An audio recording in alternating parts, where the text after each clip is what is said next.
Di padang mahsyar kelak, ketika seluruh manusia dikumpulkan dari Adam sampai kiamat, bayangkan sejak Adam sampai kiamat berapa triliun manusia berkumpul di satu tempat, dan pada saat itu hampir seluruh manusia gelisah. Kenapa mereka gelisah? Karena mereka ingin status hukumnya masuk surga atau neraka, sementara pengadilan belum juga dimulai. Samalah kalau kita dinyatakan tersangka sama polisi, kan kita mau cepat diadili. Adili saya, kalau saya salah berapa tahun vonisnya, kalau tidak salah adili lalu lepaskan dari sangkaan itu. Demikian juga di padang mahsyar, hampir seluruh manusia gelisah, saya ini masuk surga atau masuk neraka, sementara pengadilan belum juga dimulai. Dalam keadaan gelisah itu, datanglah sekelompok manusia menghadap kepada Nabi Adam. Ya Adam, engkau adalah bapak kami semua, tolong menghadap kepada Allah, berdoa supaya segera dibuka pengadilan. Mendengar ini Nabi Adam geleng kepala. Saya malu ketemu Allah hari ini. Kenapa? Saya pernah makan barang haram sekali waktu saya hidup. Di mana mau kusimpan mukaku? Adam alaihi salam sekali makan barang haram, malu ketemu Allah di akhirat kelak. Di mana mereka yang pegawai negeri, sejak masuk pegawai negeri nyogok, seluruh gaji-gajinya sampai pensiun haram di sisi Allah. Seumur-umurnya makan barang haram, di mana mau kau simpan mukamu nanti di akhirat?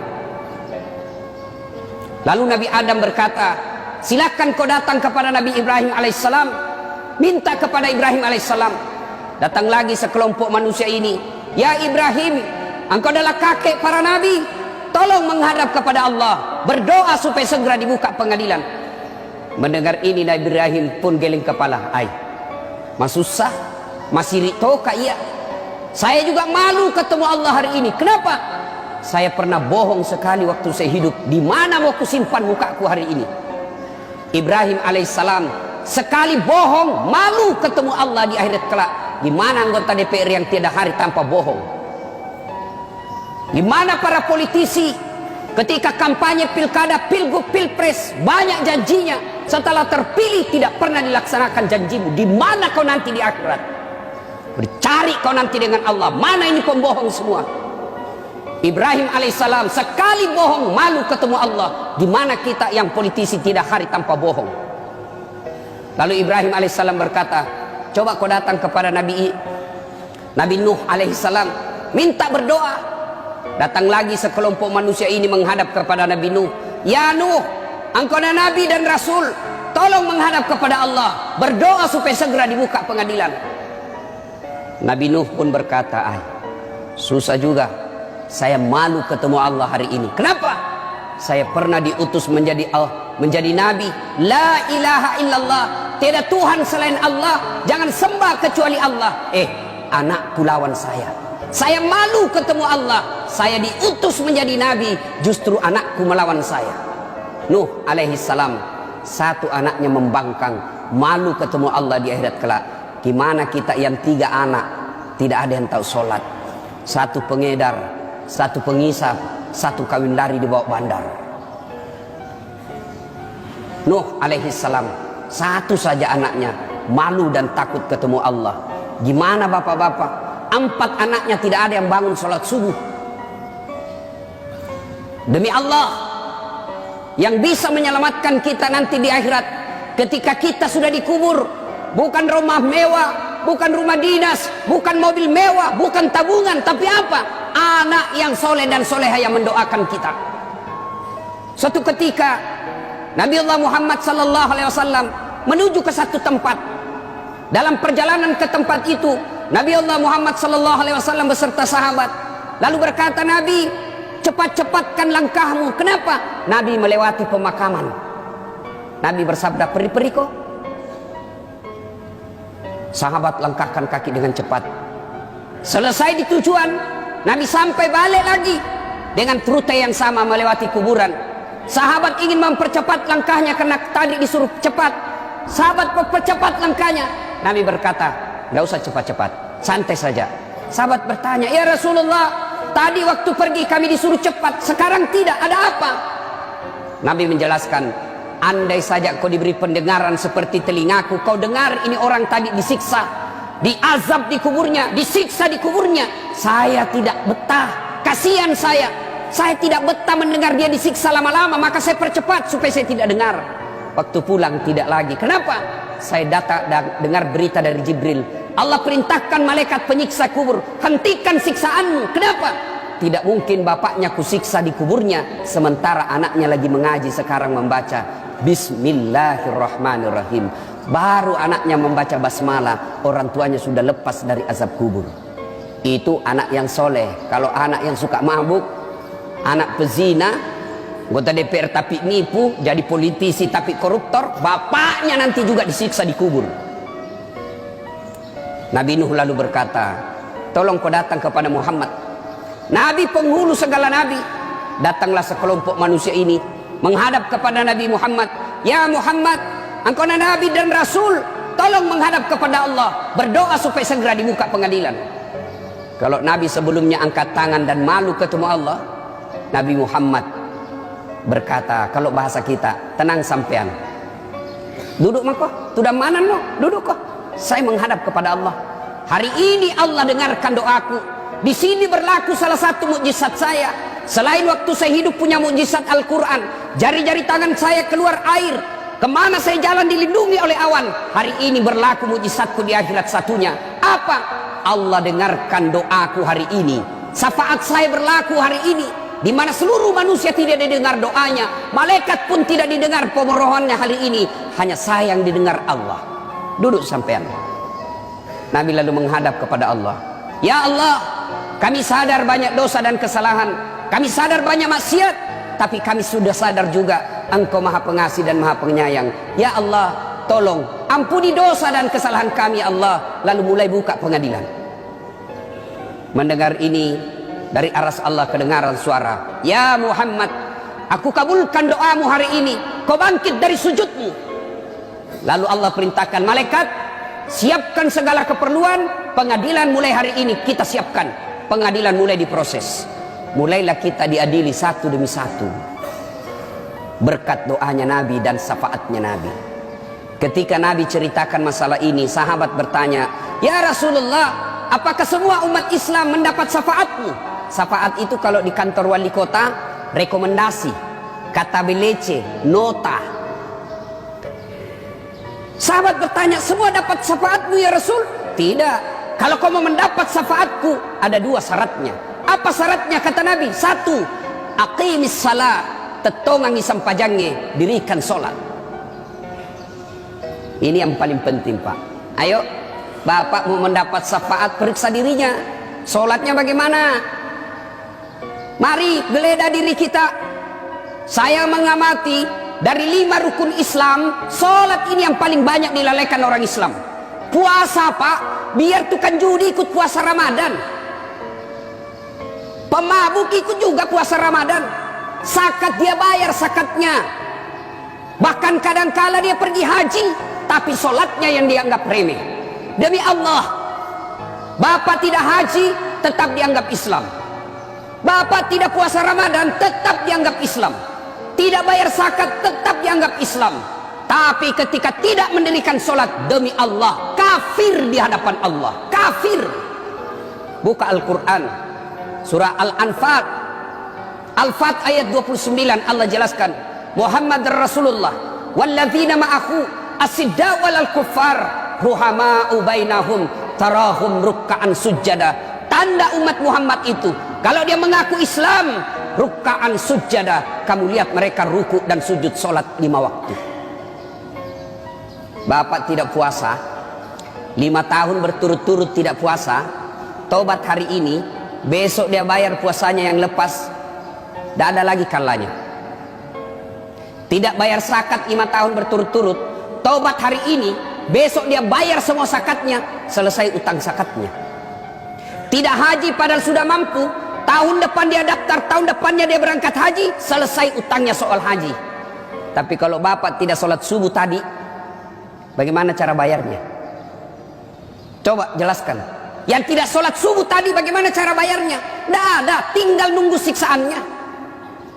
Begitu bapak tidak sholat subuh, besok bagaimana caranya? Dia bilang anak muda, besok Ustaz saya sholat subuh. Ya besok untuk besok. Saya sholat 2 kali, lebih salah lagi. Tidak ada pak. Begitu pentingnya ini sholat, sehingga Nabi menjelaskan, andai saja sholat ada dalam dirimu, maka sholat itu seperti fungsi pentingnya kepala. Coba lihat fungsi pentingnya kepala dalam diri kita. Ada orang perang, kena kedua kakinya, tangannya amputasi, potong 2 tangannya, potong 2 kakinya, masih bisa hidup. Ada orang tidak ada pendengarannya, masih bisa hidup. Tidak ada 2 matanya, buta sama sekali, masih bisa hidup. Tapi pernahkah kita melihat ada orang lewat di sini tidak ada kepalanya? Itulah orang Islam yang tidak sholat, ibarat manusia tidak punya kepala. Gimana Allah mau kasih, Nabi mau kasih kita syafaat? Jangankan 5 waktu, sholat Jumat saja terlambat. Ini saya masuk di sini setengah, sudah mulai azan masih setengah. Yang setengah ke belakang, yang terlambat, dengar baik-baik. Bapak sah sholat Jumatnya, cuma sudah tidak terdaftar di absennya malaikat. Sah sholat Jumatnya, tapi sudah tidak tercatat di buku hadirnya malaikat. Begitu hatib naik baca khutbah assalamualaikum, buku malaikat tutup, lapor yang terlambat datang tidak ada dalam namanya. Itu ciri-cirinya, coba lihat, tandai mukanya mereka pak. Mereka itu paling terlambat datang, paling cepat pulang. Assalamualaikum, salamku, lompat. Baru mau masuk surga, nenekmu punya surga. Cuma sholat Jumat andalannya sekali sepekan, itu pun terlambat, paling cepat pulang. Gimana kita nanti berhadapan dengan Allah? Auzubillah min zalik. Kita berdoa kepada Allah. Ya Allah, berikan saya kebahagiaan. Ya Allah, berikan saya kemuliaan. Ya Allah, sukseskan usahaku. Ya Allah, perbaiki rumah tanggaku. Allah jawab permohonan kita. Hayya 'alas shalah, sini saya kasih kau kemohonanmu. Hayya 'alal falah, sini saya kasih kau kemenanganmu. Apa yang kau mau, sini. Hayya 'alal falah artinya mari saya kasih kau kemenangan. Tapi apa jawaban kita? Tunggu, lagi meeting. Hebatnya tahu, Tuhannya suruh menunggu. Wali kota saja kalau panggil ajudan langsung lari ajudannya pak. Ajudan lari langsung pak, siap pak. Biar lagi tidur langsung bangun. Lalu kenapa ketika Allah yang memanggil kita, hayya 'alas shalah, kita tunggu, lagi ada pembeli. Gimana Allah mau memperbaiki hidup kita? Sholat aja kita anggap remeh. Yang kedua, syarat mendapat syafaat menurut Rasulullah sallallahu alaihi wasallam, perbanyaklah menyebut namaku. Apa realitasnya? Apa pelaksanaannya menyebut nama Nabi? Salawat kepada Rasulullah Muhammad sallallahu alaihi wasallam. Kadang saya ditanya, Ustaz, kenapa doaku tidak dijabah Allah? Kenapa doaku tidak dijawab Allah? Salah satu sebabnya, siapa yang berdoa tidak diawali dan diakhiri dengan salawat, maka doanya tergantung antara langit dan bumi. Bapak passwordnya berdoa, kalau mau berdoa Allahumma salli ala Sayyidina Muhammad wa ali Sayyidina Muhammad, baru terbuka pintu aras doa. Ketika tidak bersalawat, tidak akan sampai doa kita. Coba perhatikan, ketika Allah merintahkan kita puasa, Allah tidak ikut menunaikan ibadah puasa. Ketika Allah perintahkan kita haji, Allah tidak ikut menunaikan ibadah haji. Ketika Allah perintahkan kita bayar zakat, Allah pun tidak ikut menunaikan ibadah zakat. Tapi ketika Allah merintahkan kita solawat, dengar baik-baik firman Allah, innallaha wa malaikatahu yusalluna ala nabi. Sesungguhnya Allah dan para malaikatnya bersalawat kepada Rasulullah Muhammad sallallahu alaihi wasallam. Maka wahai orang-orang yang beriman, yusalluna ala nabi, ya ayyuhalladzina amanu sallu alaihi wasallimu taslima. Bersalawatlah dengan garis bawahi catatannya dengan sebaik-baik salawat. Kadangkala kita salawat tidak ikhlas, kadangkala kita salawat penyebutannya tidak bagus. Muhammad SAW, apa artinya? Perbaiki salawat, karena itu bagian kecintaan kepada Nabi. Bapak saudara-saudara sekalian yang saya hormati, saya kasih contoh konkret kenapa doa tidak diijabah Allah. Kita bersahabat 2 orang. Anggaplah saya dengan bapak bersahabat. Ada anak saya nakal betul. Bapak lagi sakit gigi, anak saya mukul, tak ribut aja kerjanya. Begitu saya meninggal, datanglah anak saya minta pertolongan kepada bapak. Pak, om, tolonglah saya mau bayar uang sekolah tapi tidak ada duit, pinjam uang duitnya. Lalu bapak berpikir apa? Ini anak kurang ajar, selama ini bikin pusing kita, tidak pernah kita dikasih tenang di komplek. Datang istrinya bapak, Pak, jangan kau lihat itu anak, jangan kau lihat itu sifatnya anak, ingat bapaknya. Siapa bapaknya? Baik itu bapaknya. Akhirnya apa? Anak ini ditolong bukan karena melihat kelakuan anaknya, tapi mengingat jasa-jasa bapaknya. Akhirnya apa? Dikabulkan keinginannya. Kalau Allah melihat dosa dan kesalahan kita, Pak, istri aja kita tipu, kita di kantor suka bohong, kita suka makan barang haram, sepertinya Allah tidak akan mendengarkan doa kita. Tapi doa sebelum kita lakukan, kita menyebut ya Nabi salam alaik, ya Rasul salam alaik, ya Habib salam alaik, salawatullah alaik. Akhirnya apa? Allah kabulkan doa kita, bukan karena melihat kita, tapi kita menyebut orang yang dicintai oleh Rasul, dicintai oleh Allah Subhanahu wa taala. Heran kalau ada orang Islam malas menyebut Nabi, padahal Nabi selalu mencintai kita sejak hidup sampai akhir hayat beliau. Masih ingat Bapak Ibu Saudara yang saya muliakan, ketika Nabi sakaratil maut, datang malaikat ingin mencabut nyawanya. Ya Muhammad, hari ini saya diperintah Allah untuk mencabut nyawamu, bagaimana menurutmu? Nabi menjawab, ya Jibril, saya tidak khawatir. Kalau hari ini saya harus dicabut nyawaku, tolong berikan saya berita gembira. Jibril menjawab, seluruh dosa-dosamu Muhammad sudah diampuni, seluruh malaikat sudah ngantri menunggu kamu, seluruh nabi dan rasul haram masuk surga sebelum engkau lebih dulu masuk ke dalam surga.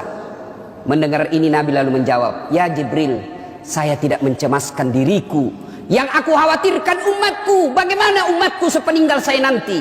Jibril lalu naik menghadap kepada Allah. Turun Jibril membawa berita, ya Muhammad, ada berita gembira dari Allah. Meskipun engkau sudah tidak di tengah-tengah umatmu, meskipun engkau sudah tidak di tengah-tengah umatmu, meskipun engkau tidak di tengah-tengah umatmu, selama umatmu masih berpegang kepada Quran dan Sunnah, aman umatmu.